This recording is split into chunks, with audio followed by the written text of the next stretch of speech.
Welcome, one and all, to The Late Show. I'm your host, Stephen Colbert. Folks, it is an historic evening because, as we speak, President Trump is meeting with North Korean dictator Kim Jong-un, a scenario that just a few years ago would have been unthinkable because it includes the phrase, President Trump. Now, the summit actually started at 9 a.m. Tuesday morning Singapore time, which is 9 p.m. New York time.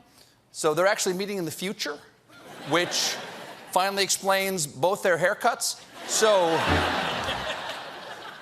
I don't know what technology is involved there, but it's not human. So tensions are high, and the United States is on the precipice of unthinkable international conflict, and that's with Canada. Our relations have not been this bad with Canada since they stole the word bacon.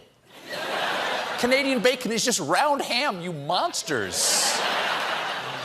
Now, you ice holes. Now, if you're one of those nerds out there who values the Western alliance that has safeguarded democracy for 70 years, it was a tough weekend for you. Because Canada hosted the G7, and it did not go the good. Now, keep in mind, the G7 are our trading partners. And right before he attended, Donald Trump declared protectionist trade tariffs against all of them. That's like showing up to an AA meeting with Captain Morgan. Now, the spirit of the entire summit, the tension of the entire weekend can be summed up by this picture. I believe it's entitled, Still Life with Douchebag. Now,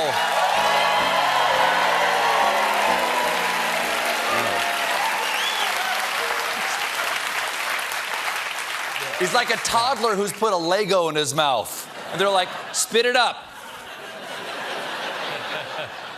Now, these things, these meetings, every time they end with what's called a joint communique, an agreement of intention between the nations. Trump agreed to sign it, but after he left, Justin Trudeau said this about opposing tariffs on the U.S. I have made it very clear to the president that it is not something we relish doing, but it is something that we absolutely will do, because Canadians were polite, we're reasonable, but we also will not be pushed around. Oh, I believe him. They will not be pushed around. These are people whose idea of fun is strapping blades on their feet and punching each other in the face on a frozen lake.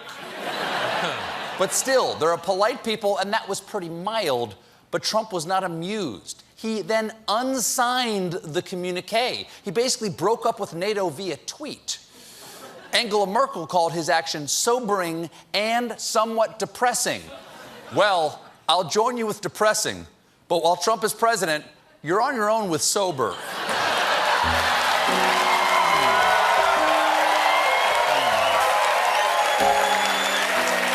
Yeah, it's real.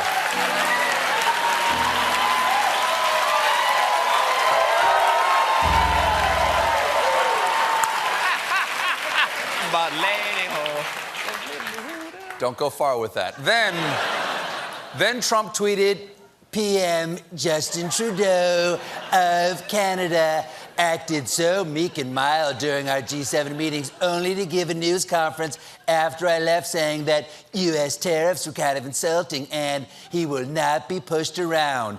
Very dishonest and weak. Wow, he is mad. It's like Trudeau stole his girlfriend. Oh, wait, he kind of did. Now, they're friends. They're friends.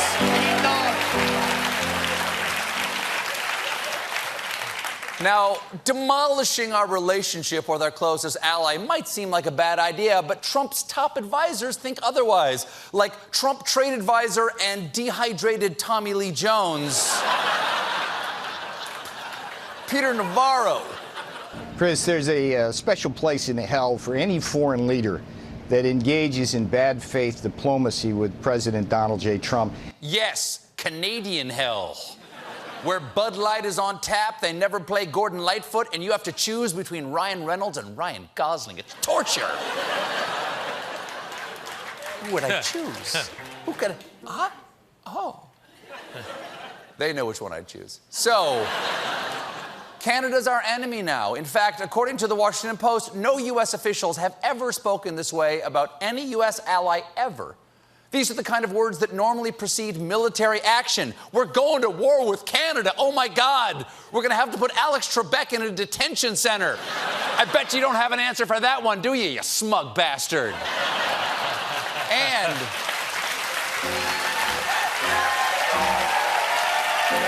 we love Alex Trebek. We love him. And what makes this even crazier is that while he's slapping around our allies, Trump is stroking our enemies. This used to be the G8, not the G7. And something happened a while ago where Russia is no longer in. I think it would be an asset to have Russia back in. Wait, I'm sorry, something happened a while ago? You mean the invasion of Crimea, eastern Ukraine, and shooting down of a passenger jet? Did you just yada yada over war crimes? Can you do that with any atrocity? I mean, who knows how World War I happened? A web of entangling European alliances engineered by Otto von Bismarck, yada, yada, yada.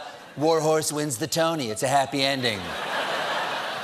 And that wasn't the only time Trump shilled for his Kremlin crew. They threw Russia out. They should let Russia come back in because we should have Russia at the negotiating table. I understand you want Russia at the negotiating table, but Don Jr. already tried that and he got caught. Now, Mr. President, this really looks like Russia has something on you. What is it? Please tell me it's something more than the PP tape. Because this is Western democracy you're selling out. This is the way the world ends. Not with a bang, but a trickle.